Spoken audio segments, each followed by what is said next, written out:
dert bolmadı zananıma zananım. Söylemene gıfka dilim gaytalap duradın senin. Yürek bollu dilim dilim hayranıma hayranım.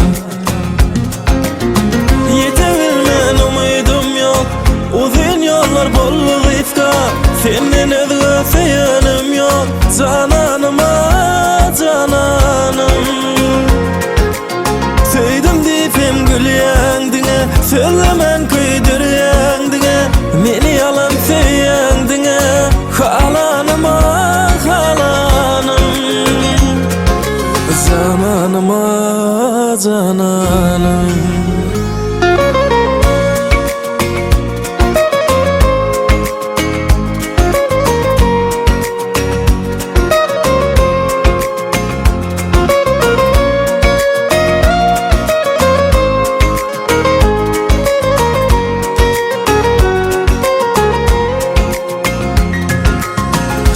Sevdin kim tattı, ol bizi o doyattı.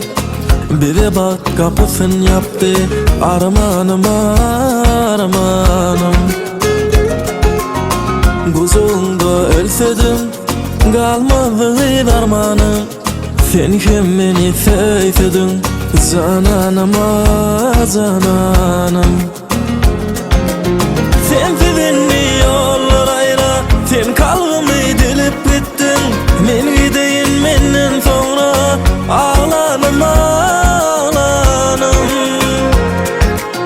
Bilbilimken kanat kakan, gülüm sen tikenin batan.